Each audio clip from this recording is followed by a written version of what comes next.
Welcome back to Podsploitation, the Exploitation podcast. I'm Daria. I'm November. And I'm Callum. And each month we talk to you about an example of Ozploitation cinema, and this month we're getting some of the Aussiest of the ploitation out with The Adventures of Barry McKenzie. Listen, mate, I need to splash the boots. You know, strain the potatoes. G'day, ladies and gentlemen. Barry McKenzie's the name. He's got a great big grin and a great big chin. Give him half a chance, he'll be in like Flynn. His great big fist will flatten any palm. He's got a great big thirst, you can do your worst. When they tap the cave, he'll be in there first. It's no use, mate, you never win. He's a better man than you are, Gunga Din. Raymond, this is Barry McKenzie. Go and stick your head up a dead bear's bum. Look, Barry, seriously, I've been promising myself a trip to the old country ever since Norm's little operation. My family came from Britain many moons ago, you know. Hello, sir. I'm terribly sorry, but somebody must have let that Australian lunatic on the set. Excuse me, sir. Have you the time? Sorry, sport, but point of established fact at the present period of time, me watch wrist has shaken hands with my wife's best friend. If we can't make bread out of an authentic Australian folk singer, I'll quit this racket. Idiom. Right, you chose well, sir. You chose well here. Hey, like it? That'll be 43 guineas for this sweep. Capital idea. I'll take the boy into my den and put it up to him. Oh, no, you won't, you filthy old perv. I'll ask him. I want you to think of me as someone that you can turn toward. Yeah, from what I've heard of your mob, you won't catch me turning any other way. From the team that brought you Sir Robert Ramsay. The Adventures of Barry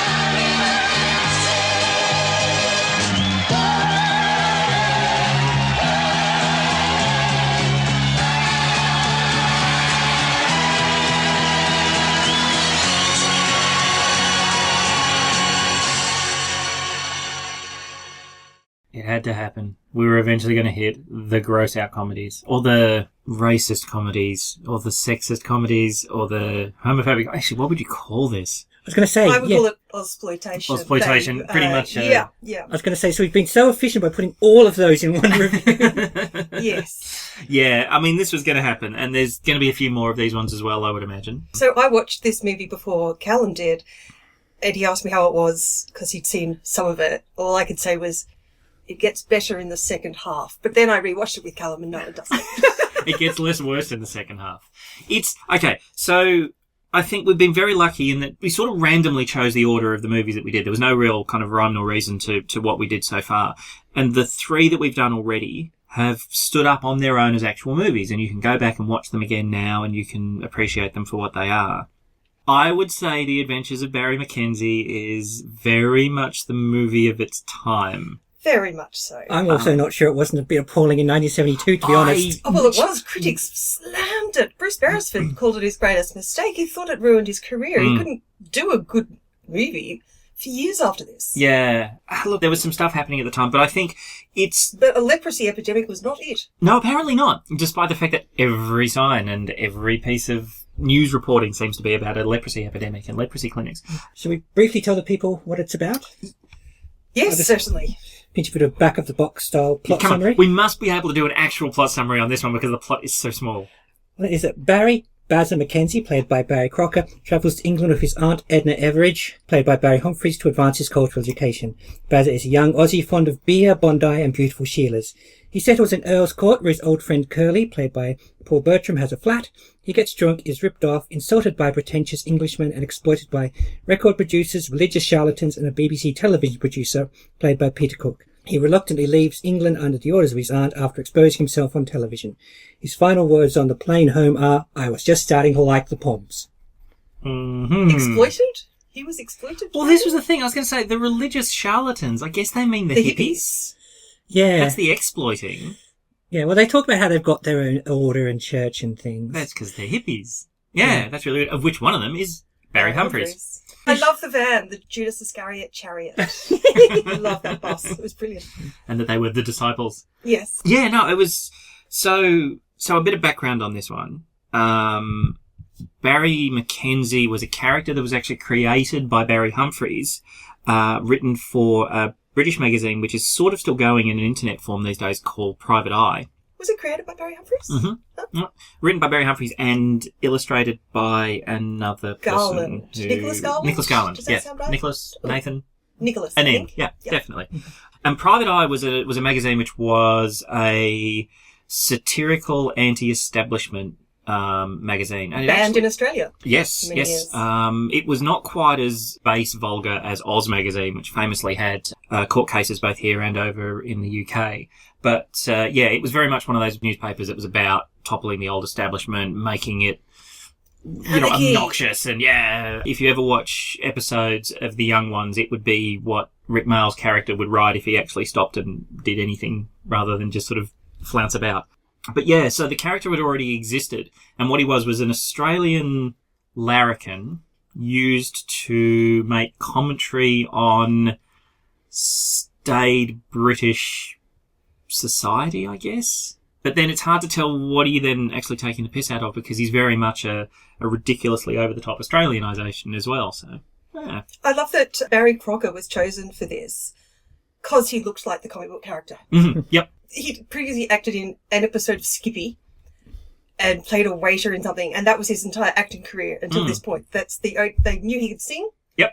And they picked him because of his chin. And apparently, by all accounts, a relatively nice guy. But the chin was very much an aspect of Barry Mackenzie as the character. So when you actually see, there are some you can find online. I don't know if there's an entire collection the way there is with Oz, but you can certainly find some of the strips. And he's very much a chin with a Oh, and with Barry a hat on. Crocker, if you do not know, is the lovely lad who sings the Neighbours theme song. Yeah.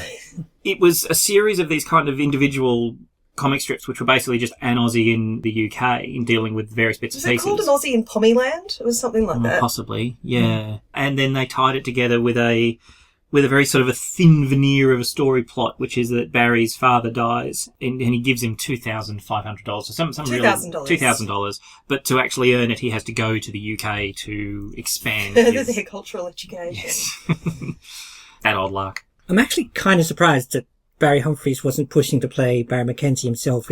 That's his usual bent, to play all the characters he invents. Yeah, and he was really alcoholic at the time. He was very much struggling. Oh, wow. Yeah, okay. he was sort of rock bottom at the time. Had he established Edna Everage as a character by that point? Yes, absolutely. Okay, cool. All right. Yeah.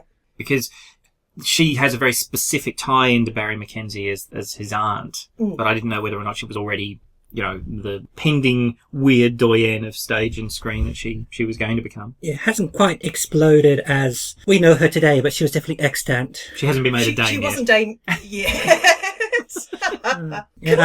Sorry, go on.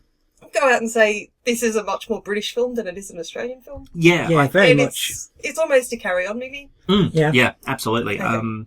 I agree, and I think it's because it was actually proposed by Peter Cook. So Peter Cook was the guy who actually sort of brought the film together as a concept, and actually wasn't producer or anything, but he was the one who really pushed for it to be a thing. And of course, that way it's much more about shining light on what happens in the UK. So you've got these ridiculously over the top characters like the husband who's the schoolboy wanting to be whipped, and the sort of the extreme version of the keeping up appearances wife, and all of that kind of stuff, seen through the lens of a chundering, repeatedly urinating Australian. Oh, how small is his bladder? His bladder is tiny. The bladder of a child. He enters the scene by needing to go to the toilet. That's how he starts, and has all the slang to go with it.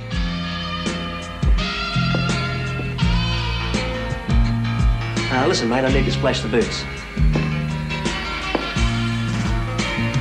Strain the potatoes. Water the horses. Go where the big knobs hang out. Shake hands with the wife's best friend. Train the dragon. Siphon the python. Ring the rattlesnake. Unbutton the mutton. Like Point Percy at the porcelain. I think he wants to go to the loo. So I think it's very much a tool for UK looking at itself. Yeah. Also going to say, just jumping back slightly, I think there comes a time for anyone living or growing up in Australia where you suddenly just realise that Dame Edna is brutally unfunny. Yes. Actually, several of Barry Humphries' characters. I mean, Les Patterson. It's terrible. And this is where I think, and I actually just sort of mentioned this because I was going to say, I was having real trouble with the movie initially, and I always knew I was going to. But I remember thinking, okay, this is not a movie that would even be enjoyable now. I mean, I know that there's still gross out comedy. I know you still get the Seth Rogen, James Franco engines, those sorts of things. But this is on a different plane. And then I realized if you look at it as a museum piece, you watch it as a kind of a dipstick on that particular time and so on, then you can actually get a bit out of it. But don't go into this to enjoy it as a movie. Not in the same way as, you know, the ones we've talked about so far, because I hate to say it, if in 2018 you're laughing at this sort of stuff, maybe you're probably racist. Maybe take a look at your life choices up until now. It's very much of its time. When you've clocked up, I think I counted like 5 kinds of slurs in the first 10 minutes. Yeah. Well, the opening screen says no poofters allowed. Yeah. Oh yeah, that's right. The official cinematic NPA warning, and they're not shying away from it on the DVD. I mean, you know, props to Umbrella that they're not trying to kind of put a veneer on this. The actual menu, when you're sitting there going through the options, has got the quote about the Poms. They've got the edge on ripping off more than the Jippos. As a slur on the Egyptians. Yeah. What, the Gypsies, not the Egyptians. Oh. Gypsies. Really, Gypsies? Yeah. I thought Jippos. No, it's a Gypsy thing. Because I thought that was because it. Yeah, so this is a slur of a slur, in fact. Oh, God. Yeah, if you've ever heard, and I regret that I must use these, any terms for being ripped off, cheap, or fake that appear to use the syllable jip, that is from of course it is. The G word, which is itself a slur for Romani or traveller people. Yes. You hadn't realised it was quite that bad. How much of a sweet innocent? No, I'd honestly thought because they'd actually travelled through 3 or 4 different countries to get there. Well, that they actually travelled through every bloody country to get there. Yeah, they really did. It was like one of those, you know, when you see those episodes of like a long running soap opera, and 2 of the characters go somewhere, often for Australian ones to the UK, and they're just spontaneously everywhere. Like they landed at the one airport where to get back into London, you have to go past Stonehenge, for God's sake. Like literally drive past it. So landed in Heathrow. Oh, well, then they went on a long journey. Yes, that's why it was £68 or such. And the bit that I didn't get, so when Barry McKenzie goes back to, he's been speaking with Curly, his friend who lives in the UK, goes back to the taxi and says, I got to square off this Forbitu. Oh, I always thought of Forbitu as a bit of wood, but Forbitu's Jews. Yeah. So it's pretty nasty. Yeah, and it is worth mentioning that this episode, and if you're seeking out a podcast about Ozploitation, be aware that there will be these kind of things in the future as well. But this, just by dint of needing to talk about it, there will be ethnic references. There will be racist comments. Homophobia, transphobia, all the phobias and all the racism. Basically, that's who we are as a country. Yeah, and Barry Humphries defends all this to this day. In fact, he's still fairly into transphobia, it turns out. Yeah, right. Which is a shame. And it's really funny actually when you look at the kind of the Australian representatives from this period, because one of the other big ones that we had at the time, of course, was Rolf Harris, and look where that went. Indeed.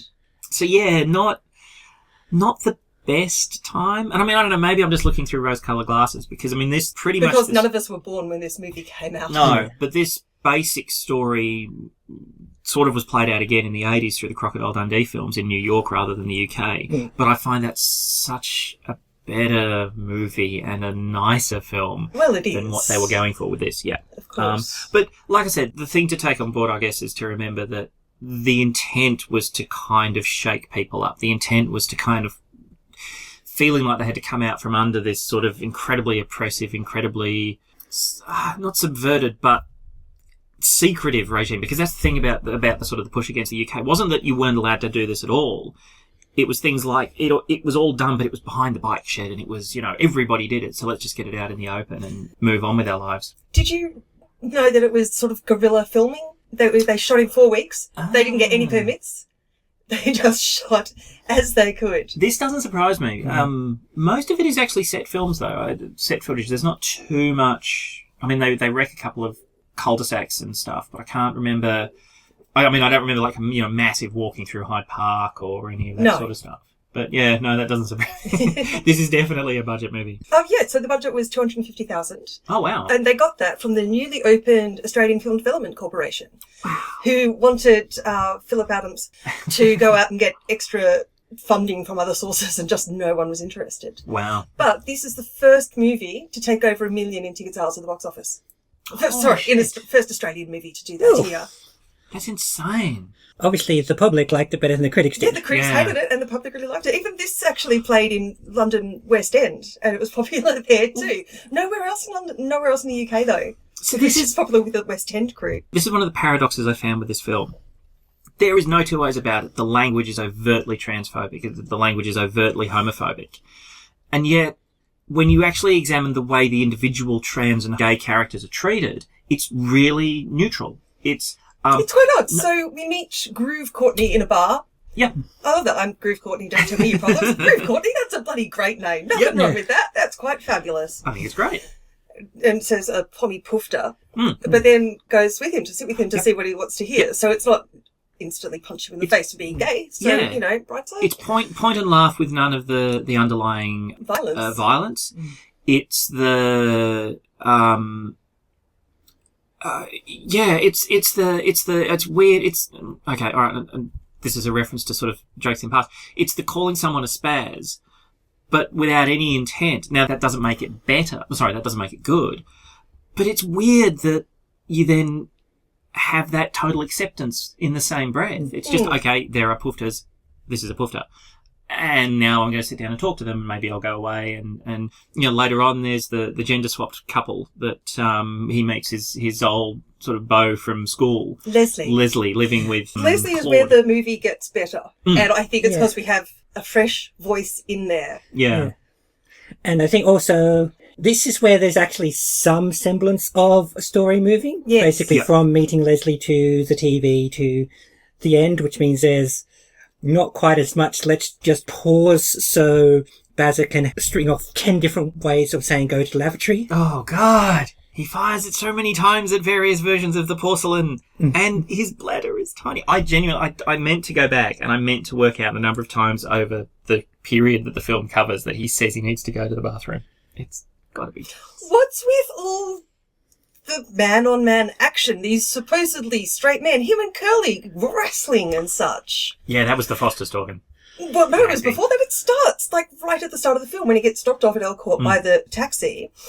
And they go, like, play fighting. These are grown adults. I don't understand it. Yeah. I mean, I guess it's that thing, because there's been a bit of apparently if you go back and you watch episodes of Friends, there's some very uncomfortable sort of anti-gay stuff in there where Joey and Chandler in particular are trying to prove very hard that that they're not. Yeah, exactly. And making a joke out of it. There doesn't even seem to be that level of it. It's just, we accept that this is the way guys act, and that can be fun. It's really strange. And that was actually, like I said, as a museum piece, as a kind of a looking at it with this curious eye. That was one of the things I was really having a hard time reconciling. And so Curly is asking Bazza if he got laid anywhere on the trip over that he's taking with his aunt. So how is this that we have, hi, how are you? Great to see you. Get your end away? Yes, that's just odd. Because that's blokey larrikinism, I suppose. I've got no idea. And this is the thing, I mean, with an awareness in the modern world of toxic masculinity and that you look at this and it plays out so much less damaging than you would imagine. I mean, you can look at it, and if someone acted this way today, without a doubt, you would argue they're absolutely racist and sexist and homophobic, and they're the worst little aspect of society. But I won't say he's a lovable larrikin, but so much of it comes from innocence and niceness, and whatever's coming out of his mouth is so different to what he does and how he acts in a lot of cases that it's like, wow, yeah. Yeah, for the most part, he's not actually hostile towards anyone. No, not at all. It's he says the words, he mouths the phrases, but doesn't do the deeds. I have a question. Please. What the hell is an Indian hygiene magazine? No. I even Googled this, and I highly don't recommend it because you'll just get a lot of really racist stuff. But there doesn't seem to be any such thing as an Indian hygiene magazine. I can only imagine, maybe a little bit like the leprosy references, that a lot of this may have been lost to posterity, the kind of the jokes. Maybe there was an in phrase, maybe it was used at the time, I don't know. But yeah, so much of it is gone the way. I mean, at the end of the day, you assume that he's accidentally acquired the Kama Sutra, hasn't he?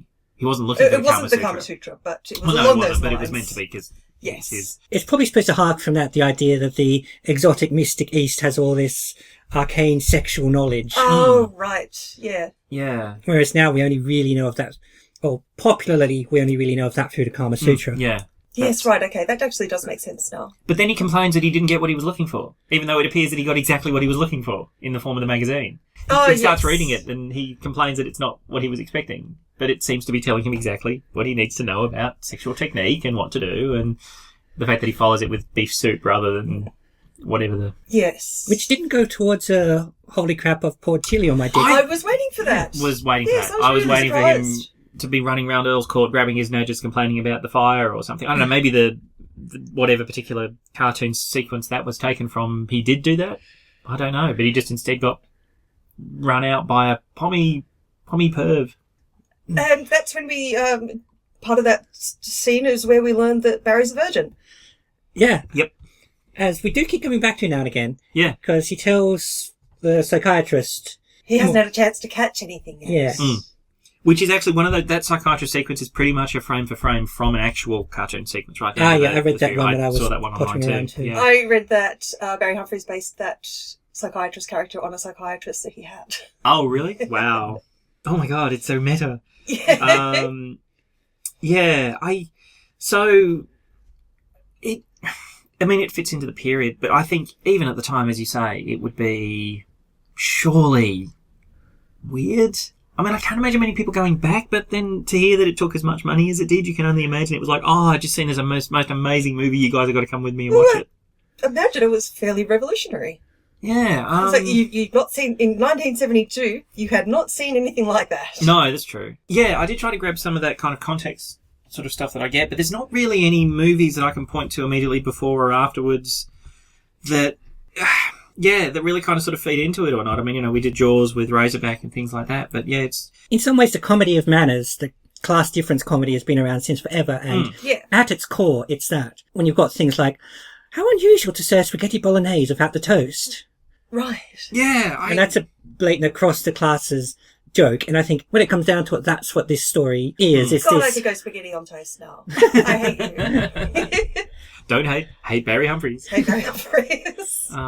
Well, that was the thing. I mean, of course, one of the other big aspects of it was the cultural cringe, which was this belief that anything that wasn't British was kind of worthless, that your own culture We didn't was even to have be our own mocked. accents. Like, think of news reports. Like, people stopped on the street news reports in the 60s and 70s.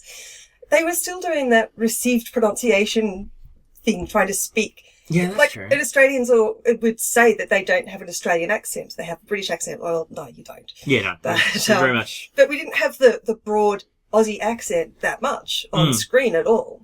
Well, that's probably part of the appeal. Is, look, this guy's talking how we all really talk and not how we pretend to talk the rest of the time. That's exactly right. But then that's the thing, is that if you're going to make a flag-waving movie like that, I suppose, I don't know, maybe there's a hell of a lot more complexity in there than I thought there was, because in my head it was just like, well, okay, this is obviously the Aussie larrikin and he's fun, but he's not a great person, and if you can actually manage to have a crack at two different cultures at the same time, point out everything that's wrong with the British culture of the repression, and I guess maybe that sort of came from the Peter Cook side of the production, and at the same time also mock that Australian, spaghetti on toast and Foster's swilling sort of louts. If you can manage that in a double barrel film. If anyone's listening to this from overseas, we do not drink Fosters. Nobody ever drinks Fosters. No, in fact, it's rather weird at the start of this movie. He feels he has to bring Fosters into the country because it's probably a lot easier to get Fosters in England than in Australia now. I love that they had ice in the suitcase. I was going to say, that is an incredibly fabulous. well-insulated suitcase that still has a few ice cubes in it. Yeah. But I don't know. Now, interestingly though, the one thing, because I was really surprised. So we're expats. I'm actually British born, came to Australia when I was 3. So mum and dad are both born in the UK. And I can remember a lot of the phrases that dad would use in just his regular vernacular. The couple that I remember quite often was him joking about, I hope all your chooks turn to emus and kick your dunny down. And which I had never heard before. No. Well, I'd only heard in relation to this. Yeah, well, there you go. I mean, Dad had certainly used it a few times. And also, Technicolor yawn as a description for spewing. Yeah, that I've heard. We never did the porcelain sort of references and stuff, but certainly Technicolor yawn and Five Finger Curry Spray was another one Dad used. Doesn't appear in this one. 5 Finger Curry Spray. Ew, gross. Sorry, to those who are non-visual, basically what you do is you cover your mouth and then you imagine spraying through your fingers. Anyway, those were phrases that were actually kind of used by him. And I did some research, and those were phrases invented by Barry Humphries. His character, Barry Mackenzie, made those phrases up. And I was really surprised because I hadn't imagined that this was the sort of film that Dad would watch. But he said that certainly by the time he got to Australia and maybe even a year or two before he left, they were just part of the vernacular. Now, he was working with aircraft loaders in the RAF and then the RAAF. So you're talking sort of educated, but also sort of working class as well. It's that kind of middle class sort of thing. And apparently they made it in there. So it was maybe more widely accepted than we give it credit for. Well, so your dad was in a very blokey environment where he was working. True. Your dad was also in an environment where if a good phrase gets going, it really catches on. So true. Yeah, absolutely. But I guess the point I'm trying to make is that it was already 2 tiers into society, so you didn't have to have seen the film to understand it. It was these phrases and these things were already being then disseminated into the rest of society, so obviously it had a mark, and it did actually, strike a chord at the time. So, yeah. I had a couple of historical discordances. Oh, really? Please. No, surely not. Yeah. Well, the first time Baz is quote-unquote exploited is at the people filming the cigarette commercial. Obviously, they're being exploited by someone as well because cigarette television advertising was already illegal in the UK by this point. Oh, God, seriously? Already? In 1972? Yeah. Holy crap. Oh, that's amazing. I'm really blown away by that. Yes, quite. Yeah. So I don't know if they were hoping we didn't notice or if the idea was they were filming it for a cinema ad or something, but... And if I remember correctly, the brand name was High-Cap. grossly, all of the advertising part and the spiel he had to read as well was all very kind of, Leslie, did he ever get a woman's name right? I think he just defaulted to Sheila in most cases, didn't he? He meets Caroline Thies, that's her character's name. Yes. She sounds like she should be a Bond girl. But he just calls her Carol instead of Caroline the whole time. Who else's name does he get wrong? And like many Bond girls, she's clearly dubbed. Oh. Really? Yeah. Oh, God, I didn't notice that. I'll have to go back and pay attention. I don't know if it's dubbed by someone else in this case, but her mouth doesn't quite sync up. Oh, really? Oh. And the sound on her, at least on my copy, sounded slightly different than the sound of others talking to her. Well, she didn't really speak much. Not too much. Told him to get out of his kinky Australian gear. Like jeans and a shirt. Oh, maybe the hat that he doesn't take off at all through the whole film. Including when he's sleeping, that's one of the things. And in hospital, you think in hospital they would have taken it off. But yeah, no, there's no Indiana Jones sequence in here. That hat never leaves his head. I will say, actually, while we're talking about the Caroline Thies sequence, there is, given how much Bruce Beresford hated this film, there's an amazing little segment, because of course, obviously there's no special effects in this beyond, the stuff of how do you make spew. But when Barry Mackenzie is looking in the mirror. Yeah, the mirror Caroline's sequence. apartment. Caroline's apartment, which is number 69, by the way. Of course it is. Of course. Yeah, sorry, Callum. No, that's okay. So there's a sequence basically where she's already in bed and he's getting undressed in front of the mirror, all nervously preparing from his Indian hygiene manual. And he stands in front of a mirror and then you can see her in the background. And the background zooms in and out while he in the foreground in the mirror is pretty steady. It zooms in a little bit on him.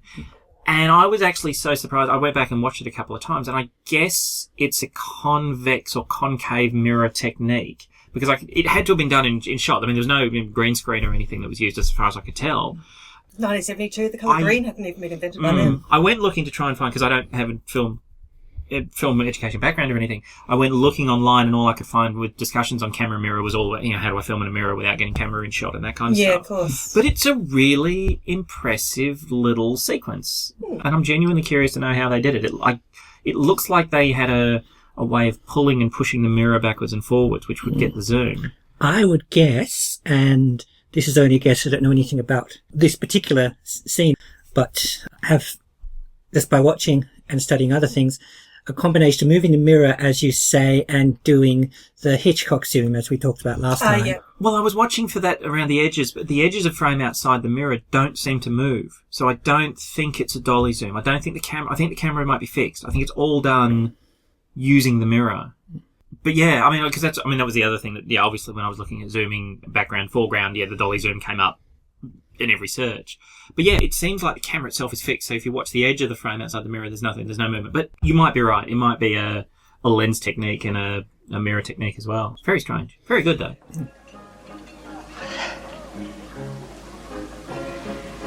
Excuse me, sir. Have you the time? Sorry, sport, but if you can hang on for a few jiffs, I'll give you the good oil. But in point of established fact, at present period of time, me watch wrist is shaking hands with me wife's best friend. I'm sorry, sir, but anything you say in future will be taken down and used in evidence against you. Come off it, what's on the go? I mean, can't a bloke point Percy at the Pommy porcelain without some bastard coming the raw prawn? I'm an officer of the law, sir. I've had my eye on you and your friend for some time. What's in that bag? Stone the flaming crows, now I've heard the lot. If you want to know, it's just a few personal effects. Well, if you don't believe me, have a look.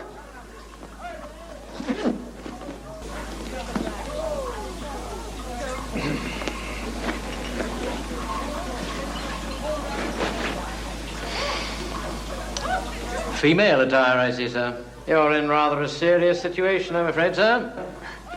Geez, I must have picked up my Auntie Edna's Qantas bag by mistake. Look, these female garments belong to a Sheila. I mean, what do you take me for, a poopter or something? I'm not making any accusations, sir, but you'll have to come along with me. Oh, look, you pom perv. These garments wouldn't even fit me. Look, give us some here and I'll duck behind this dunny door and prove it to you. Can anyone tell me why the cop, Dick Bentley, targets Bazza in the pub? Well, looks like he's being targeted because he thinks he's gay. Except, here comes the history note again, that was no longer illegal in the United Kingdom. No. And it hadn't been for 5 years. I imagine carrying a bag that happens to have a dress in it is also not illegal. No, and indeed, it was fairly clearly a gay bar, so why you would go after this one guy? I think, I mean, that's probably just that classic comedy of the supposed expert not noticing everything happening around them and fixating on the one thing that's not correct to sort of further the plot. And the magical dress that somehow fits everybody. Oh yeah, no, absolutely. This was quite impressive, really. It's movie clothes. Yes. Considering that They borrowed it from Sam Beckett. Yeah. Oh, really?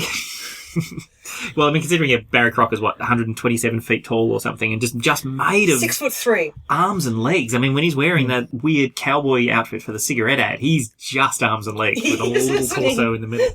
Also, there's one of your tangential Doctor Who connections for this episode. Is he used to be married to Katie Jo Grant Manning?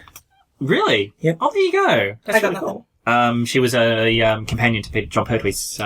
She was the reporter, wasn't she, Jo Grant? She was a junior unit person. That's right. Cool. Yeah. There's a lot of I was going to say there's a lot of Doctor Who links to various actors and people as well, but it's made in England. It's made in England and it's made on a budget, so it's going to be one of those, everybody that you know was in it at some point and Doctor Who will appear again and again. Yeah. Although one of my little favourite little moments of what we call a Hitker, and I don't know if I've actually have we referred to this as a thing before? I don't know if we have mentioned the Hitker. So Hitker is short for "Hey, it's that guy," and basically it refers to when you're watching a film and there's usually a second tier actor and you go, "Oh, it's that guy that was in that thing with the other one."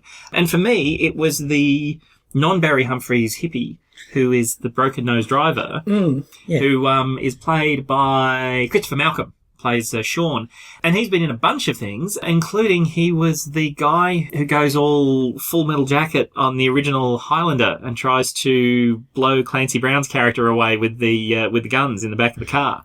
And he's also one of the ex-husbands in Abfab. Oh, is he? Yeah. Oh my god, that's amazing. And in fact, it's funny she mentions his nose because that's basically how I put it together, because he's just covered in so much hair in this film, and in Abfab he's 20 years older and and short, clean shaven. But no, that nose is very distinctive, and that's what clicked it together. Yeah, and he's been in a lot of things, and like I said, he's played Americans. I guess we get his real accent in this one. Who knows? Especially with the hippies, there is so much accent variance. Barry Humphries' accent roves the entirety of England and it does. Other parts of the world when he's playing that hippie character. But yeah, and the other character he was, which is really out of left field, is he was the father in Labyrinth. So he actually plays Jennifer Connelly's dad. Yeah. So he's versatile, I think, at least. He's, so. For some reason, even though I've seen Labyrinth many times, it's always by missing the first 5 minutes or so. I see. Let me see, what's the other random one? Is that he's the guy who actually finds Han Solo and Luke Skywalker in Empire Strikes Back at the start in the snowspeeder. He's the one who says, I found them. I repeat, I found them. Yeah. Wow. Yeah, I know, right? He's obviously never out of work. Speaking of hippies, Julie Covington, I think his name is, that plays Blanche. So she's the singing hippie. The singing hippie, with a lovely voice. Topped the charts with Don't Cry For Me, Argentina. Wow. Yes. First person to record it, apparently. Really? I don't know if she was the first. Well, no, that's what Dame Edna Everage says in the intro to the... Oh, there you go. So people did manage to survive this film. And we've mentioned Peter Cook as well. Peter Cook, who actually plays the television producer at the end in this one, the one who's producing the TV show, interviewing the Antipodean expats. He was one of the driving forces behind it. He, of course, is most well known as the Mowage guy from Princess Bride. Oh, I'd say to slightly older or slightly more British generation, he's most well known for being Peter Cook. He's most well known for being Peter Cook, in the same way that Dudley Moore would be most well known for being Dudley Moore. But I think we all know the Mowage guy. So, yeah. So a little ragtag assortment and lots of old stage actors. And... Who was it that had a brief role in this or cameo in this, but he was lying down, so he got paid extra as a stuntman? Clive James. Yes, isn't that fabulous? So Clive James, who was I guess one of Australia's first roving reporters, I suppose, author and presenter and raconteur. Yeah, pretty much. One of the first of the, well, I don't know the first, but certainly one of the first that I can remember. Yeah, did that. And speaking of kind of little bit parts, Bruce Beresford, the actual director, makes a cameo as the guy who convinces Barry to have his first English pint in the bar. Yes. And of course, it's all warm and strange and not the way that Australians like their beer. They do get that correct, though. Well, that's true. I can't believe you led me into that. No, English ale is lovely, and I adore it, and it's very tasty. Yes, and you're British. Well, I like it because it's got less bubbles. Of course. And the other one is John Clark is in this movie as well. John Clark is one of the 3 Australians that they interview at the end. So he's... John Clark? John Clark, yes. As in Clark and Daw? As in Clark and Daw, John Clark. Our famous John Clark. Yes. I did not know this. He's notice. He's the voice of Will from Fort of Flats. Yep. And an amazing actor. And sadly missed, and a lot of the people obviously in this now are gone. So there is this real ragtag assortment of Australian and British. It's not quite an ensemble cast because a lot of them weren't well known at the time. I mean, Spike Milligan, the other one, the landlord, is there and massively wasted.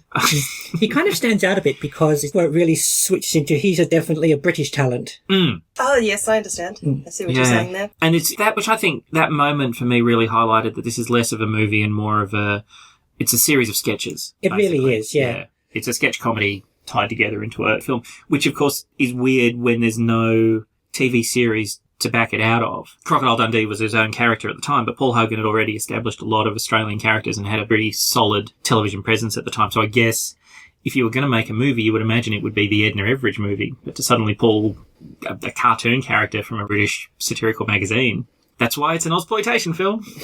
Yeah, I remember I kept thinking, oh, well, have we got time for this? He's got to go back to, there is no main plot. Yeah, no, exactly. No. Yeah. He just walks out the door and gets given jobs, basically. Yeah, absolutely. And I mean, that's the other thing in the will, you must go back to England. It's like there's nothing technically stopping him from landing, walking over, getting onto another plane and coming straight back to Australia as well. Well, that gets basically forgotten as soon as it's said anyway. So and of course there is a sequel to this movie, Barry Mackenzie Holds His Own, where they go to France. So I would imagine that will be horrifying because I guess most of the comedy here is aimed in that good-natured... I mean, at one point, he jokes that, it's a shame that Englanders have to live this way because they're part of the Commonwealth too. Well, I just thought that was adorable. Which is lovely. There's a lot of... we still watched ABC, we still absorbed British culture. We really didn't like French. Well, I'm watching this thinking, did we particularly hate Britain in the early 1970s? Did we really, really hate the Brits back then? It was kind of a safe rivalry. Yeah, right. Even in 1972...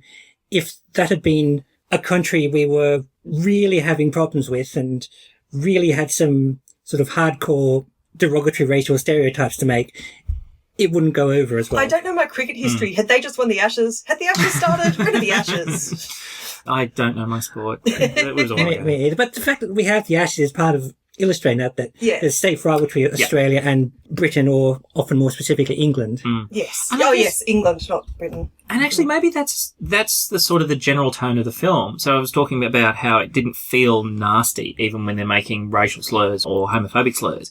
It's like a friendly rivalry. It's like you have a dig, but it's all jokes, and we'll have a beer at the end and piss on a fire in a studio. Why not put the beer out with the bloody Fosters? That would have made more sense. That's what I thought too. Yes, you don't have to filter it. There's no requirement that Foster's is not that alcoholic that it's going to go up.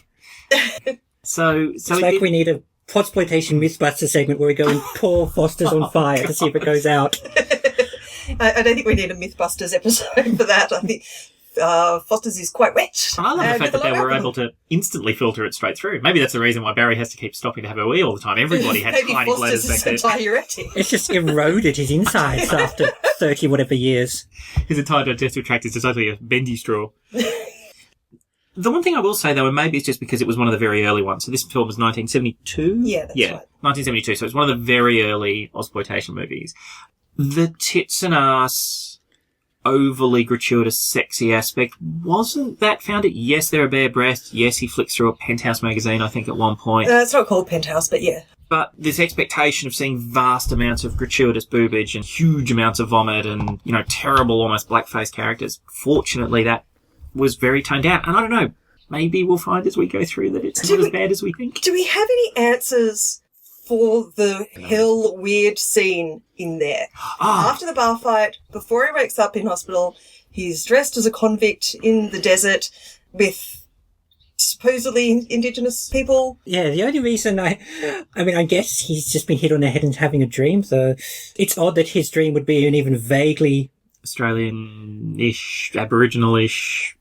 Yeah, I was going to say that his dream would come even vaguely accurate to what ancient Australian Aboriginals might be like. Yeah, it's really weird. I did a lot of research. I did as much research as I could, and I kept vanishing down holes, and I did a lot of it, you know, ending up in big discussions about Private Eye and Oz and where it fit into in time. There's very little that I could find on the actual production of the movie. You'd almost be tempted to say that to get money from the Australian Film Fund that he got it from, there was a requirement to have native Australians in it at one point, but their depiction, it's not like it's a racist depiction because it genuinely isn't. It's just so, I mean, it literally out of whack with the rest of the film. I mean, the colouring is done differently. There's no I wonder if the colouring is done to disguise the look of the Aboriginal people. Oh, as in that maybe they weren't Aboriginal people that they had to get. Exactly. It looks like they're genuinely native Australian actors. At least, I don't know if the two actors in the middle are the ones who then become the doctor and the nurse, or if they just get two similar looking people, because the whole sequence is shot very strangely. And for no reason. No. It doesn't add anything to the film. It's just a really, really odd scene. I didn't notice any names in the cast at the end that would specifically appear to be native Australian actors.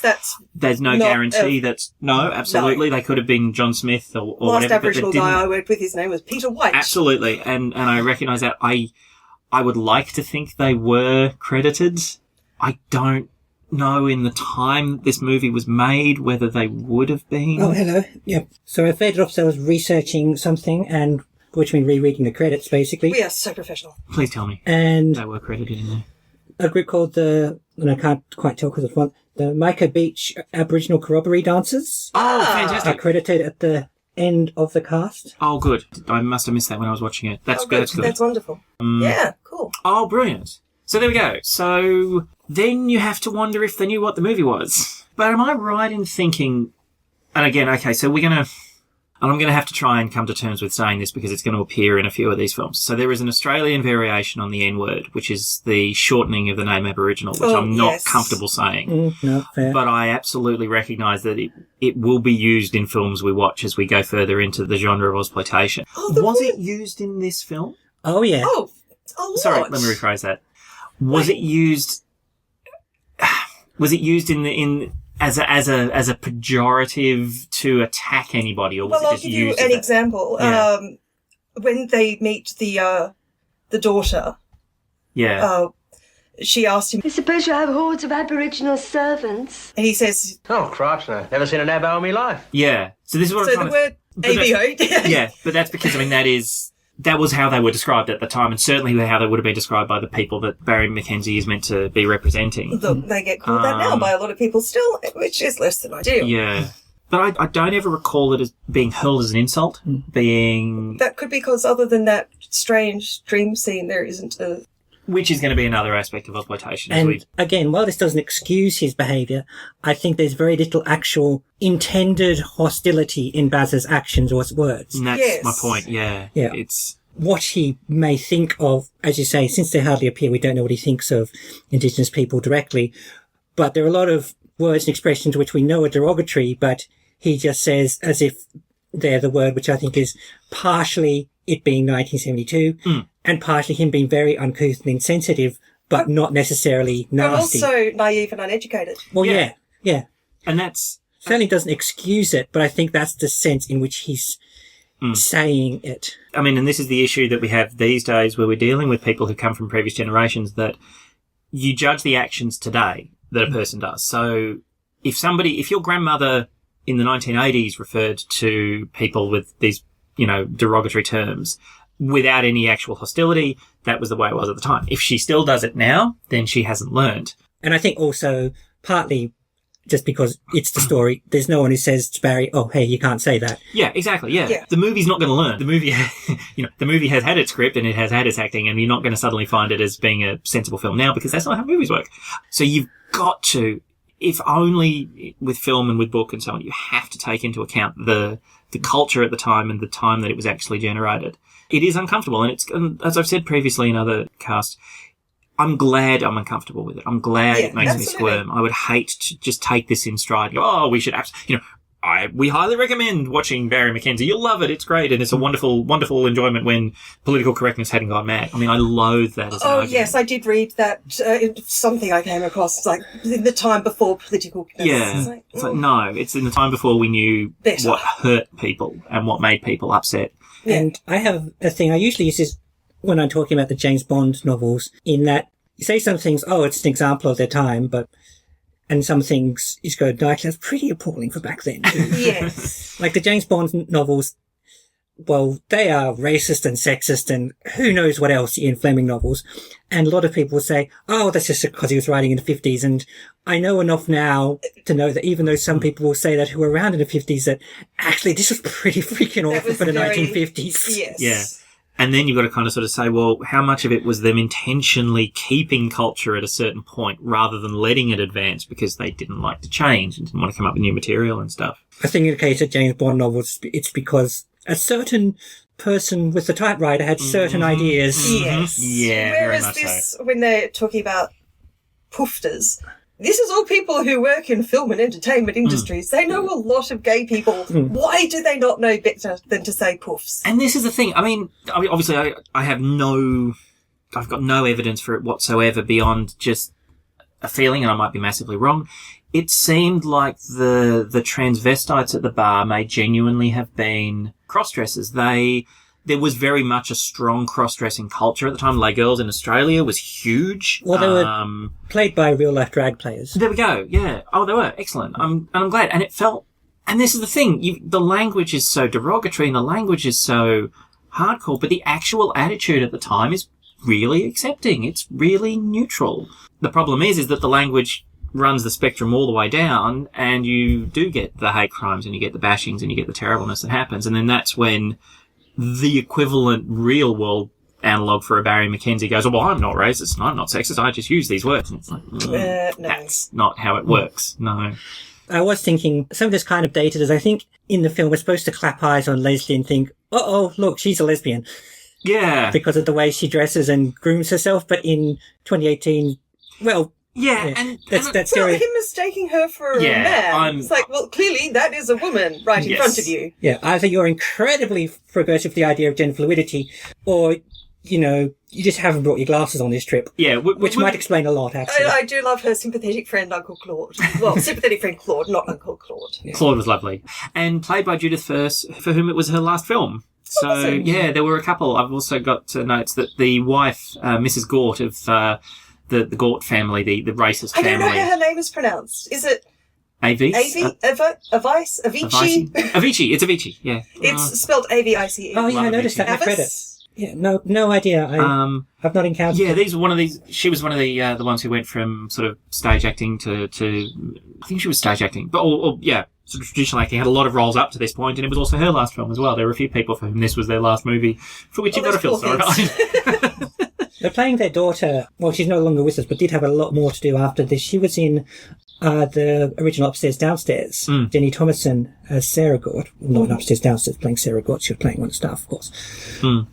Yeah, well, we got a lot of actors who were then in Lovejoy and Minder, kept popping up every now and again, and I think even All Creatures Great and Small, there were actors from there too. So yeah, they scatter around, and I mean, as we've said before, even now, especially in Australia and the UK, where the resources of well-known faces there's less to pull from, you do see the same actors turning up again and again. So what we've been discussing is so much of British culture in this Ozploitation film. Yeah. So we see the Opera House, I think, at the start. We do. It opens with a view under the Harbour Bridge to the Opera House. Yeah, but there's no the country is trying to kill you because it's not in Australia. We see Qantas portrayed pretty solidly in the opening sequence as well. And in fact, funnily enough, I had the most wistful moment because, as I said, Dad was Air Force and he actually did fly a fair bit, and we had family over in the UK. I can remember that observation deck that they watched the plane depart from. I can actually remember walking out into this area. It was always windy for some reason, that we'd sort of see Qantas aircraft. And I thought you were going to say you remember the Qantas bags.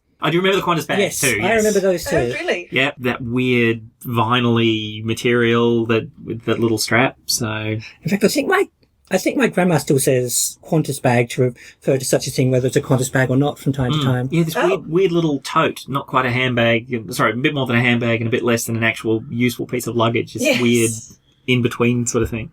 But yeah, you're right. I think we leave Australia at about the 7 or 8 minute mark, and we never come back. We get back on the plane, and then then they look lovingly at each other for a few seconds at the end, and then it all goes weird. It's strange.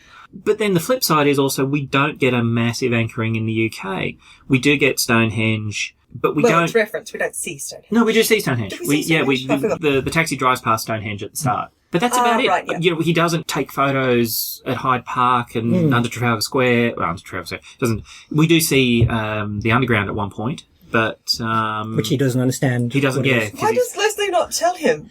I don't know why that's so confusing. Yeah. It's trains. Yeah. Even if he doesn't know what the underground train system is, I can't understand why he thinks it's a cinema. Yeah, it's very odd. Oh, because there's a movie poster right next to it. Well, yeah, but even then, I mean, you start to walk down the stairs and go through the... Yeah, he's still got no more or less information than anyone else there would have. This isn't... But she doesn't stop him. She doesn't say, actually, Bazza, that'd be the train station. And maybe then she's reaching there's no point of this guy. Yeah, so actually, that was the one other thing I was going to ask is...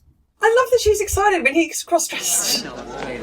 My God, it's Walter Matilda. Surprising, you could have fooled me. Why didn't you say you were AC/DC? Listen, we've got to shoot through that bastard's a flaming blue. Come on.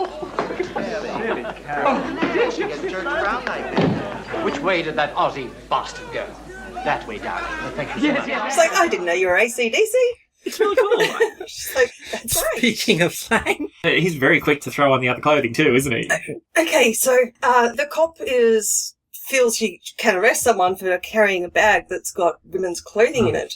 So he puts on the dress to prove it doesn't fit, which it does. But why did he also put on the gloves and the pearls? Well, you got to accessorise. No, you don't. Oh dear. And let's get into it very quickly as well. I mean, none of that exercise in any way, shape or form is going to disprove to the cop, who, as we now know, if the dress was having too a go at small. something that's not illegal anyway. Well, if it's too small. But we already see that he and his auntie are pretty much of a similar build. I mean, Barry Humphries must have been close to 6 foot something or other, wasn't he? I mean, he was really tall in the shots where they're together. Oh, really? He seemed to be. I might be wrong. Yeah, I don't think of Barry Humphries as being particularly tall. He was very large towards... I would say he's wider than Barry Crocker, Exactly, though. because Barry Crocker was... Not that much. Well, I mean, Barry Crocker, as we said, is sticks. Yeah, exactly. But and as the police officer said, that dress did fit him like a glove. But Barry Humphries was very slim in this film. I was actually surprised at how slim she was in comparison. He was in comparison to. It's like watching a Weisskandar film. No, it's like translating a Weisskandar film. I'll say about that just while you're looking things up, because there is in the Philippines and in a lot of Philippines film, there's a famous entertainer called Weisskandar, and he does a lot of drag performance, and often in the film he's in drag, and you can't tell if he's playing someone in drag or just playing a female character. Yeah. And it's hard when it gets translated because Tagalog doesn't have gendered pronouns. So on his passport, Barry Mackenzie, Barrington Bradman Bing Mackenzie, says he's 6'3". Barry Humphries is 5'10". Well, there we go, because I was going to... So not as tall as that. There you go. Way shorter. But I just remember thinking at the time that she looked quite tall in comparison to everybody else that was there. But No. yeah, there we go. I'm guessing Barry Humphries would wear heels to play someone like Edna Everage. Well, true, but that's true. it's either just rule of funny, or for some reason Baz is carrying around a dress that fits him exactly. Or rather, for some reason Edna's carrying around a dress that fits her nephew exactly. It's a Actually, weird she's not relationship. really in high heels in any of it. She's got some white boots that have got maybe 2-inch heel. Oh. They're quite fabulous, those white boots. When they turn up at the Gort's house and Mrs. Gort thinks they're... Oh my god. And that's again another aspect, is that there's obvious recognition that racism is bad because that family is being portrayed as just fucked up. The daughter is meant to be as normal as she could be in the circumstances, I suppose. I didn't sort of... I found it odd the mother told her off. Don't Suck your thumb? No, don't just say, which it led me to expect that the daughter would just keep saying, and being a terrible conversationalist, but she doesn't actually say it at all. No, so she's I thought it was odd. I think it's a shot of young people don't speak properly. Probably. Oh, gosh. It's quite possible. That one's still around. It's quite possible she and Baz are supposed to be younger than their actors actually are. Yeah. I don't know what age that girl is meant to be. When she's dressed up to go out with her hair in ponytail, she looks 14. Yeah, it's very strange. I guess there's that element, which I believe is still happening even now, where the daughters in particular are presented by well-to-do families. There's a magazine, which is actually it's a really nice magazine to look at, which is Country Life, which is out of the UK. Fabulous. It's sort of the To the Manor Born style magazine. It's lots of Jaguar adverts in the back. And, well, it's really real estate magazine. It's pretty much half of it is real estate, and it's sort of, mansions that are a few £1 million. But there's always Lady Barrington and Lord Johnston are presenting their daughter Ethel, who is these days going into genetic research or whatever, but she's still, photographed on a fence style. On a horse. Yes, There's horses. a lot of horses. Interestingly, and this could just be a coincidence because she's done many other things, when that actor later turned up in Doctor Who 13 years later, she still had this air of a young girl who couldn't quite apply grown-up makeup properly. Oh, okay. They had this very over-made-up look, like she just sort of understood you were supposed to put makeup on your face, but had no... really understand quantities. Yeah. Was she intentionally holding her mouth in a funny way in this film? Or is that the way that she... Because she was really... She had a really pronounced overbite in this movie, and I saw which was like a tongue in the bottom part of her cheeks at times. Didn't notice. Yeah, I think there's also a bit of this character is supposed to be much more unattractive than the actor is as well. Yeah. I think we're supposed to see her and go, yes. oh my goodness, what are you going to do, Bazza? Oh, right. Yeah, the librarian syndrome. Oh my god, she's taken off her glasses and swept her hair back and suddenly she's a supermodel. And on that plot thread, when they've been outside and they come back in and Mum's all like appalled that they haven't been intimate or been rude of each other. All played hospitals. Yeah, God knows what that's about. But also, well, maybe we hadn't just... Interrupted! Yes, indeed. As I just interrupted, I apologize. Come along, Mr. Mackenzie. Or may I call you Bazza? Don't be shy. Give us your real news. Oh, well, like we met this real nice crowd of bastards at the social and, No, Mackenzie. What Mary wants to know is, did you exchange vows with our little petal? What came to pass? Oh, you mean when Bassy suggested we have a naughty little celebration? Fair crack of the whip, Sarah. Give a bloke a break. Now then, you two, no whispering. Can I hear wedding bells? Did you fix a date?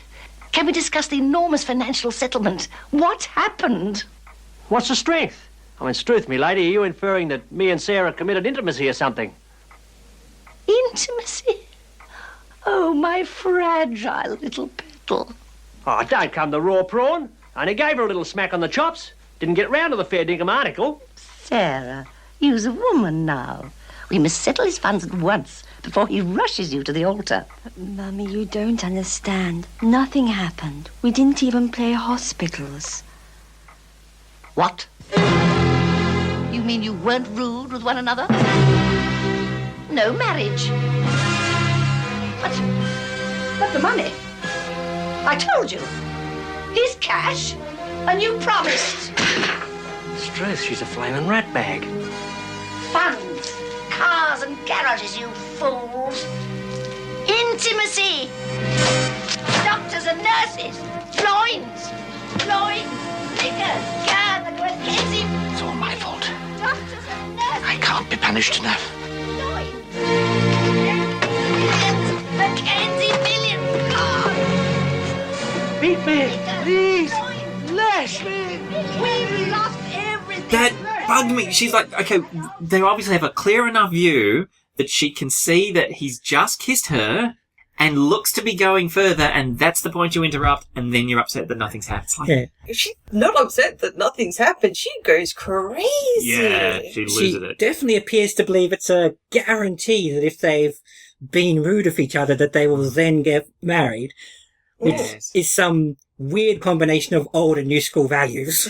And the one thing that was interesting to me was that they didn't play out the both sides thinking the other side's got money. Normally that resolves with, what do you mean you're poor? We don't have any money either. But she lost it before then. It was never resolved, and then Edna comes screaming into the room at one point and yells at her boy who's about to go off and meet the hippies. Yeah. In fact, they just kind of assume that the average Mackenzie clan is loaded. Yeah, it's a bit like the Simpsons thing where you just assume that the other members of the family must have been doing very well for themselves, despite the fact that you're not doing supposedly very well for yourself, even though you can afford an amazing looking house. It's like, there was this big discussion about that, about how Hollywood, I know maybe less so here, doesn't seem to get what actual poverty looks like. No, of course not. Absolutely. Yeah.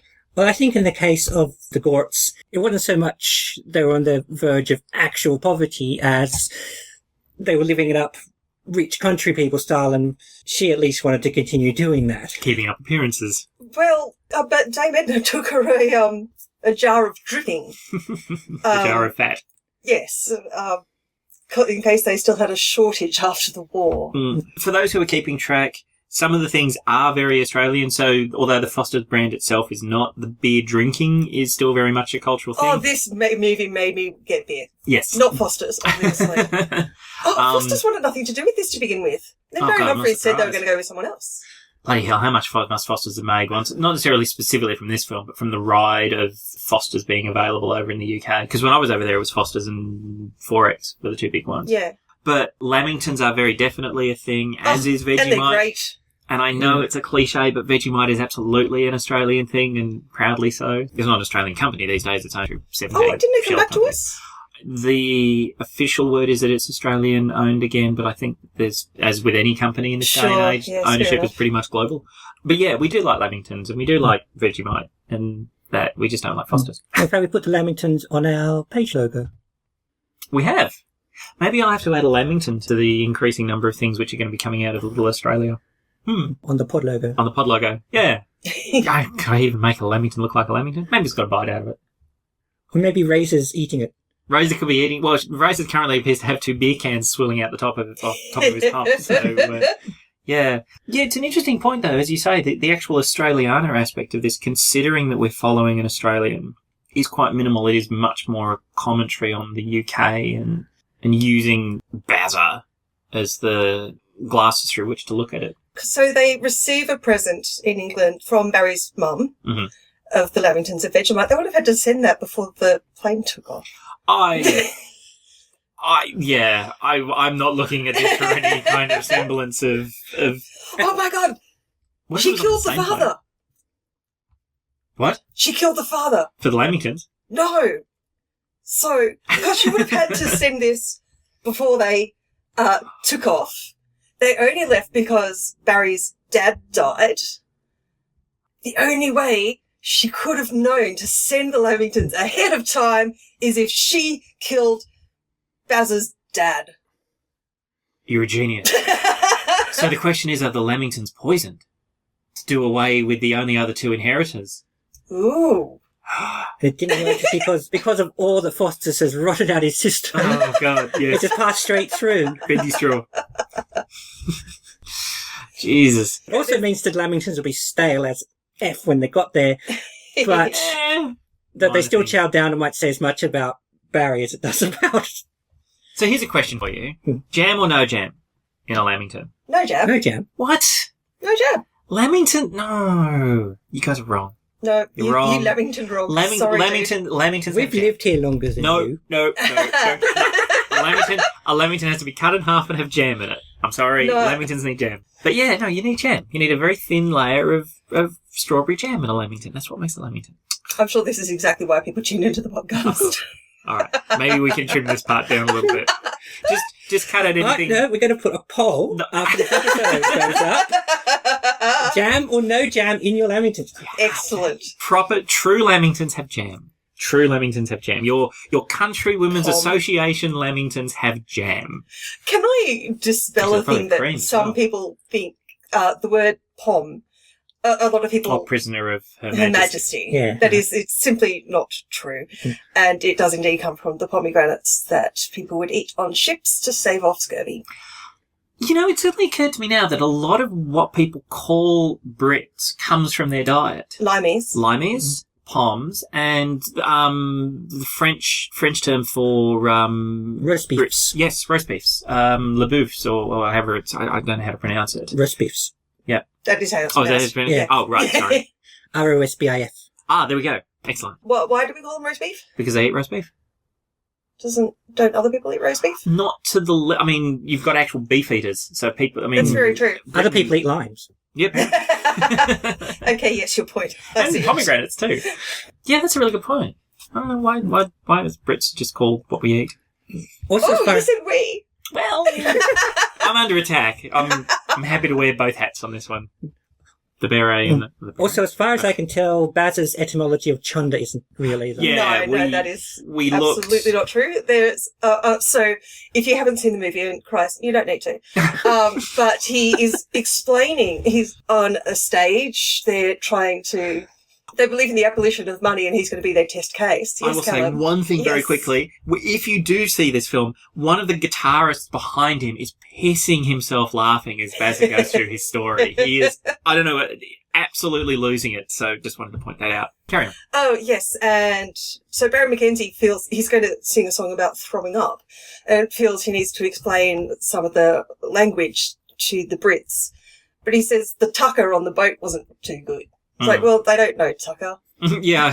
But Barry But they McKenzie... do have tuck shops. Oh, true. But do they call it tucker, though? Don't know. Tucker, for anyone listening, is food. And I can't imagine many people listening to an Ozploitation... I was going to say many people listening to an Ozploitation podcast wouldn't at least have a passing knowledge of Aussie slang, but... Well, as previously established, we've lived here for 40 plus years and we didn't understand half what he said in this movie. No, this is true. Yes, so the origin of the phrase chunder is not watch under when you are on a boat and go over to the rail to vomit and call out watch under. Yes, no. No, it was actually... Oh, God, I did find out the most likely reference. I can't remember what it was now, but it was apparently rhyming slang to do with thunder. Oh, I read something along those lines too, but I don't know how. I think the rhyming component is the rhyme of spew or something. Yeah, spew. Visit the Chundaloo. That's right. There was Chundaloo. That was it. There was a brand or something that had to do with Chundaloo, and to rhyme with spew. Yes. Yeah. But we haven't talked very much about the film itself, have we? Because there's not that much to dig into on this one, is there? Well, a lot of what this means to us is less about the film, more about a window to the thinking of the time. But of course, as we've said, there's not a lot of story to be going on with. No. Yes, the adventures of Barry McKenzie. He goes to England and has some adventures. And it really did. I mean, the movie played out like Barry meets the hippies. Barry meets the pervy people. Barry meets the ad executives. It really was little slice by slice by slice by slice. I love right at the end when people are watching BBC at home and we have Caroline watching in bed with Groove Courtney. Oh, I didn't notice that. Oh, really? I didn't sort of clock that. That's great. And the presenter, whose name I can't remember at the top at the moment. Joan Bakewell. That's the one. She, a real presenter, UK presenter at the time. Yeah. So they did get the equivalent of an actual person to appear in that film, playing themselves. Well, not the equivalent of. Well, sorry, no, but I was going to start that sentence with the equivalent of somebody else now appearing now, but yeah. So occasionally there's the British Sky News presenter who always is happy to make appearances as himself. He's in he's the newsreader in Shaun of the Dead and a bunch of others. He actually does make appearances himself. But yeah, anyway, sorry. Great story there. Well, probably a more recent phenomena is when it used to be in American films to show how much something had caught on and was sweeping the nation, they'd have a clip of Jay Leno talking about it. Oh, yes. Oh, yeah. Of course. Yeah, and he did actually voice Jay Limo in the Cars movie. Random piece of information. We were never Barry Mackenzie, but truthfully, we were never Crocodile Dundee either. No, of course not. And I think by the time you get to Crocodile Dundee, even a lot of the Australian viewers are seeing, they're not seeing Crocodile Dundee as Australian, in quote marks, as they are as strange outback man, in quote marks. Now, that's actually very interesting because there's something I want to say about that, because we will probably never do Crocodile Dundee because we agree that Crocodile Dundee is a Hollywood film. It's not an exploitation movie. But then we did this and it's a British film. Well, true. But even Wikipedia doesn't list Crocodile Dundee as an exploitation movie. No. There's an aspect to that Crocodile Dundee that's very interesting. Just after they meet up and Dundee's driving them out to the middle of nowhere, they have a discussion about how old Dundee is. And he says that he can't remember. And John Mallion leans across and says, the Aboriginals who raised him don't understand time the same way that we do. And he starts off on his big spiel. And Mick actually says, bullshit, Wally. Truth is, I was handed around family members a lot as a kid, or something to that effect. That was cut from the British release. And I kind of got the impression it was pulling a bit of that mystique of who Crocodile Dundee was away from it, making it a bit more realistic, whereas they wanted this sort of large life character. So, yeah, sorry. It's one of those things I remember. Possibly abused child. Yeah, exactly right. And then losing track of birthdays, which is a bit of a sad story that, he wouldn't have had birthdays and stuff. But yeah, we were never, I don't want to say for certain, but I don't believe we were ever Dad and Dave. I don't believe we were ever Barry Mackenzie and we were ever Crocodile Dundee. But we kind of sort of wanted to be. I think there were Dad and Daves and there were Barry Mackenzies, and possibly less so because he's so exaggerated.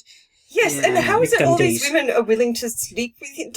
How is he meant to be attractive? Well, this is the Alvin Purple thing and the Stork thing as well, to a certain extent. It's the unattractive male, always male, has women throwing themselves out. Although, I didn't get that so much in this one. I didn't... Certainly with Caroline. Yeah, but she kind of just wanted a bit of Aussie strange, didn't she? Wasn't she just... I kind of got the impression that she would... Well, Blanche was rid of him as soon as she realised he wasn't going to be a meal ticket. Yeah, very much so. Yeah. Don't forget, it's made pretty clear none of these have actually been successful because he's a virgin. So, however attractive he is, obviously no one has been sealing the deal. And he's not very shy about asking about it, though, because that standard thing about a virgin being a bit, the reason they're a virgin is that they're not very upfront. I mean, he actually says, how about a quick knee tremble around the back now that we've signed the music deal? Some of the phrases they have for... I think I've worked out why he's still a virgin, yeah. Oh, yeah, I know. Yeah, funny that. Absolutely. It was something about throwing off the dirty water. I don't remember that one. I know the bearded clam made an appearance. Yeah. Yes. So, yay. Yeah, there was some... The dirty water one was in when Curly is asking if he got laid on the flight over. God. I guess this is the thing. Toxic masculinity. I don't know how much, if any, was ad-lib, because I would imagine most of it would have been Barry Humphries' script. But Barry Humphries did come up with many euphemisms for, as we've discussed, going to the toilet, the number of ways he talks about taking a leak, and some ones which don't even make any sense. There was one weird one I can't remember now. I meant to write it down. Strain the potatoes? Strain the potatoes! Piss doesn't come from your testicles, damn it. It doesn't make any sense. Well, actually, there are plenty of people who... Still believe. They do. Yeah. Oh, yeah. They still are.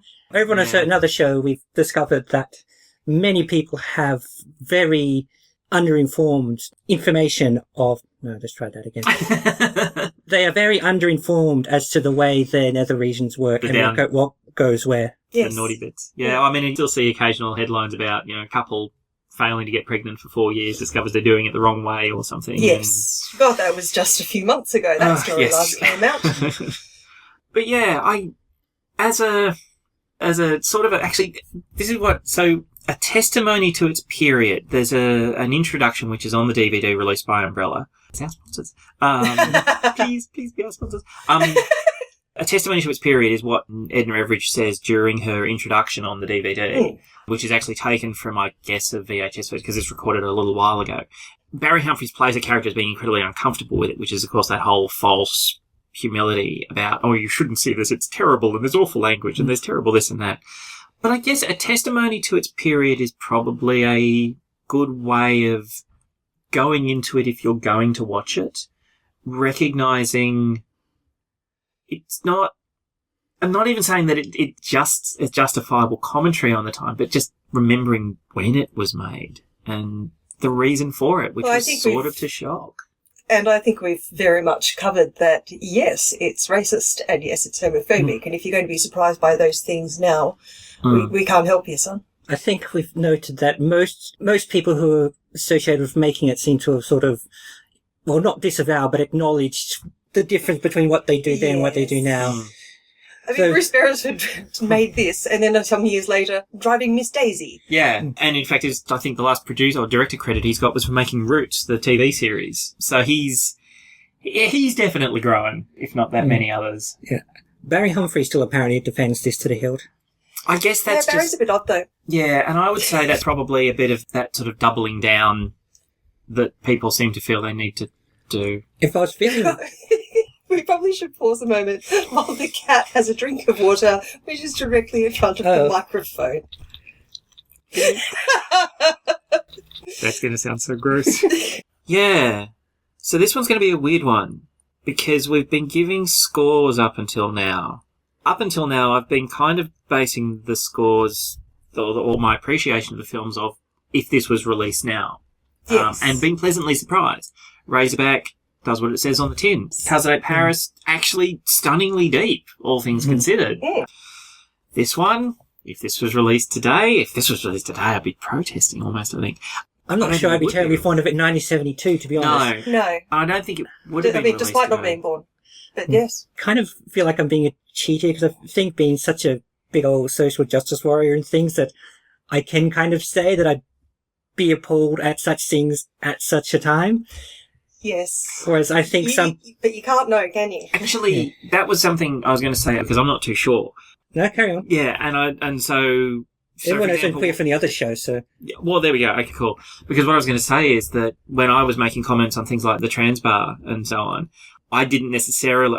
like I said, the language is problematic, but I didn't necessarily feel that the treatment of the trans characters was particularly ashamed. But then I'm in the position of privilege. I can say, they were treated fine, and it was all good. Well, I read them less as less trans than I did as people in drag. Oh, sorry, yeah, drag. Sorry, drag, not trans. Which, and to which I saw at least a bit of the stereotype of gay guys do drag, which was far more connected stereotype than now, although there are certainly not a shortage of gay drag queens, at least not that I've failed to meet.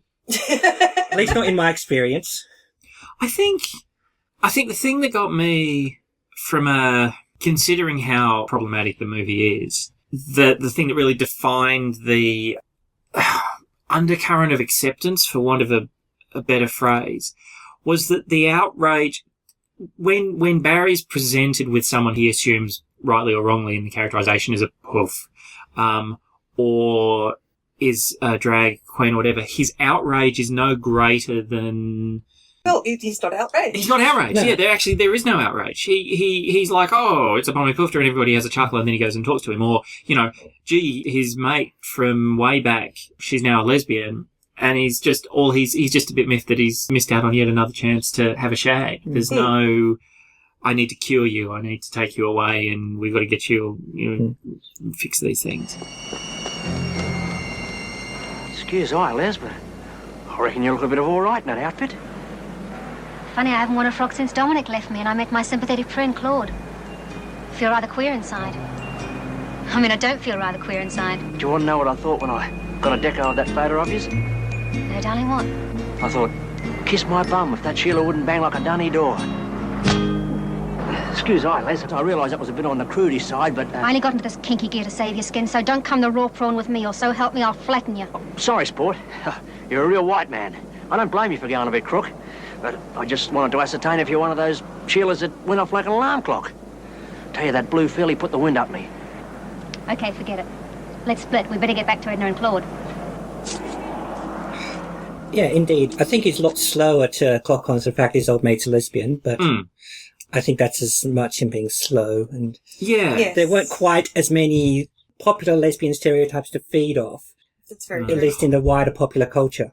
Although you pegged an aspect of that, I don't know whether you wrote it down, but you mentioned it to me before November, the book that Claude tries to... the lesbian book, The Well of Loneliness. Yeah. Have you get into The Well of Loneliness? Oh, gosh, I can't remember the author's name, but that's the property they visit. So they go to visit Leslie and Claude, and it's, I don't know, something Hall, but that's the author's name. Oh, right, cool. Oh, I can't remember exactly what it is either, and I do remember noticing that. I didn't even write it down because I figured you would. I didn't write it down because I figured I'd remember. Yeah, right. Gee, good thing there's a cis straight white male to help you guys out, isn't there? Save us! So was it The Well of... Well of Loneliness. Loneliness. By Radcliffe Hall. Radcliffe Hall. Novel by That Radcliffe Hall. was- Yeah.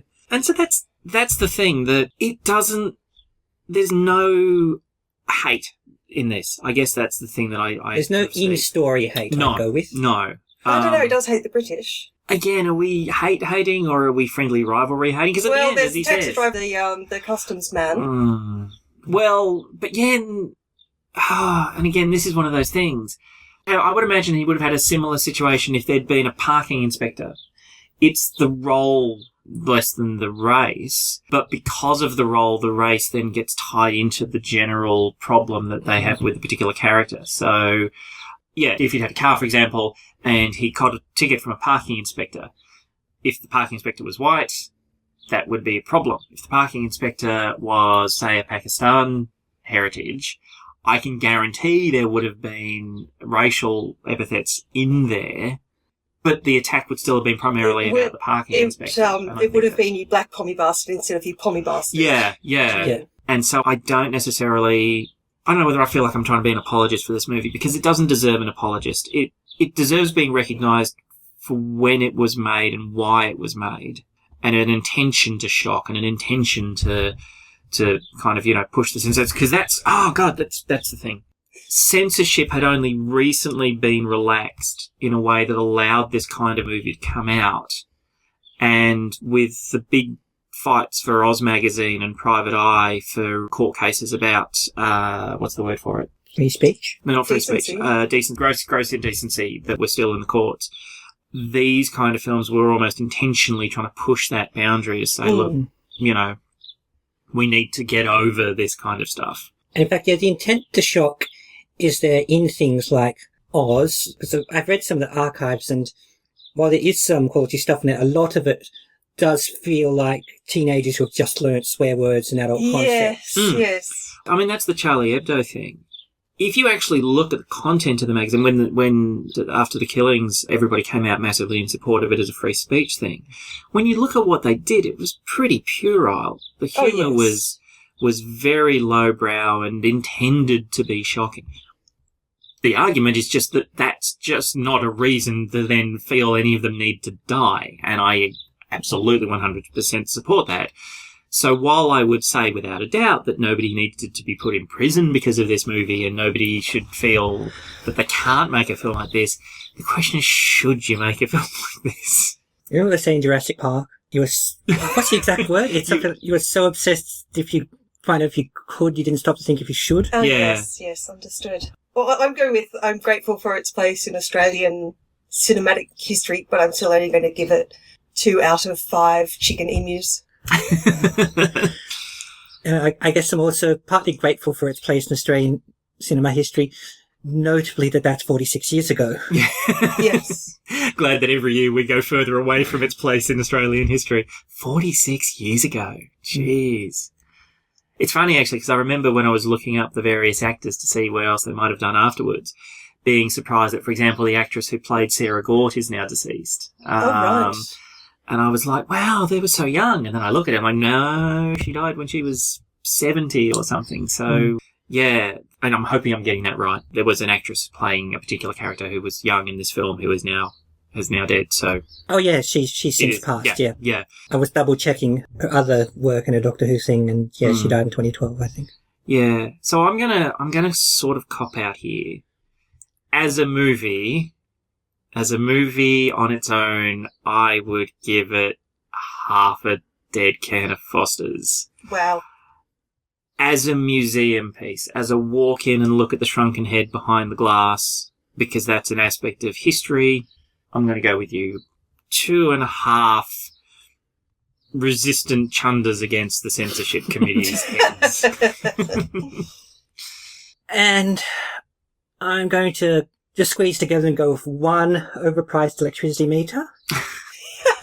I'm wondering if there was a stereotype at the time of British things simply costing more, actually. Well, this was the thing, because when it took the pound notes, I'm like... I said one thing I meant to check and I didn't, was how good/bad the Australian dollar was at the time, because, I mean, I know that he jokes about, just do that every 15 minutes, so of course it's grossly overpriced. But a pound would be a lot in 1972, Well, we were just watching Hitchhiker's Guide, and he orders 6 beers, hands over a $5, and says keep the change. And apparently that's incredibly generous. Yeah, it's enough change left over from a £5 note that the publican is suspicious that he's been given the wrong currency. Yeah, I remember that. So a pound in that machine is a hell of a Yeah, lot. so it must be way, way over. So who knows? £1, that could be the equivalent, one incredibly overpriced pound in the meter could actually be 27 stars in modern currency. Yeah, and the infamous huge inflation period hasn't happened yet. No. So I was just wondering if there was some kind of stereotype that British prices were high from Australians, or I don't know, or if it was just supposed to be Barry being perpetually naive and ripped off. Yeah, which is, again and again, you watch a film, I'm even thinking of some of the ones like, there's an 80s movie called Gotcha, which is a fun little film with Anthony Edwards, who played Goose in Top Gun, and he actually plays a young student from America who goes across to Europe and gets fleeced, like, from the minute they arrive. They get ripped off by taxi drivers and things. So, yeah, the sort of the fish out of water kind of style is a pretty standard trope. Well, Bruce Beresford was living in London at the time. He was working for the BFI. Oh, cool. And he felt that this was a bad thing. Who knows? This movie. Yeah. On the subject of star ratings, though, I just don't overthink mine. I just go, what did I think of this?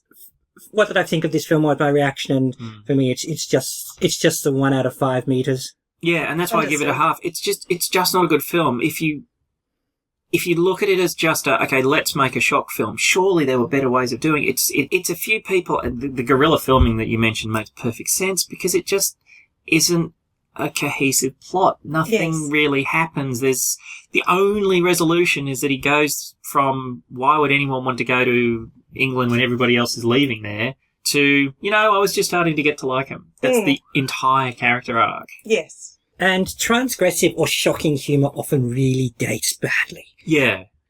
Shows like Monty Python and the Young Ones were seen as incredibly transgressive and shocking, and questions asked in a house and all that sort of thing when they came out. Is she okay? Yeah, she's fine. She's playing with the toy. Oh, right. I thought that was her actually making a noise. Oh, No, it is. That's her meow. That's her as meow. close as she gets to a meow. She's a Dilophosaur. Yes. Yeah. But yeah, real questions asked in a house stuff, and now it gets shown in that family shot before the news because you've got to put something on there. But I guess the difference being that the Young Ones and Monty Python are still watchable now and still largely enjoyable with very little cringe, whereas something like this is just, the number of times you'd be like, oh. Or like, Well, what was that TV show Bill Bryson called it? My Neighbour is a Darkie. Yeah, Love Thy Neighbour or something? Love Thy Neighbour. Yeah. Yes. Yeah. Does not age well. Does not age well. Yes. So, working on the principle that some people who actually are listening to this will make a point of watching everything that we say we're going to do. Sorry. We should have put that right at the start, to be honest. But given that Ozploitation and exploitation movies in general are about, in some cases, scraping the bottom of the barrel, because it's about, as we said before, making a movie for X and selling it for X plus Y, they thought they were onto a thing. And also, this is as much a podcast about the history of the media, or the medium, I should say. And, if you're doing history, you don't get to just do the good bits. No, and in fact, generally speaking, you learn a lot more from the bad bits than the good bits. Yeah, a war happened that was incredibly important, and a lot of stuff happened. Then there was some peace. The peace was good, sort of. Yeah, I'm glad a lot of things have happened since. Alright, so I've been Daria. I'm still Callum. And I'm probably November. Thank you. Thanks for listening. Thank you for listening to Daria, November and Callum on Podsploitation, the Ozploitation podcast. If you want to get in touch, you can find us on Facebook, on Twitter as @Podsploitation, and by email to podsploitation@gmail.com. It's PODSPLOITATION@gmail.com. The theme music is Creation Time ID 121 by Kilo Cuts, used with their kind permission under Creative Commons.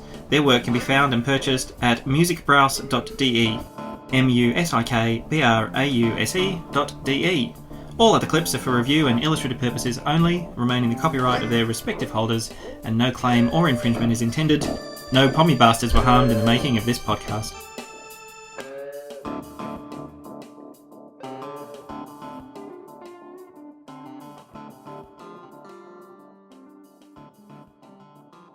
You know, Auntie, in a funny kind of way, I was just starting to like the Poms.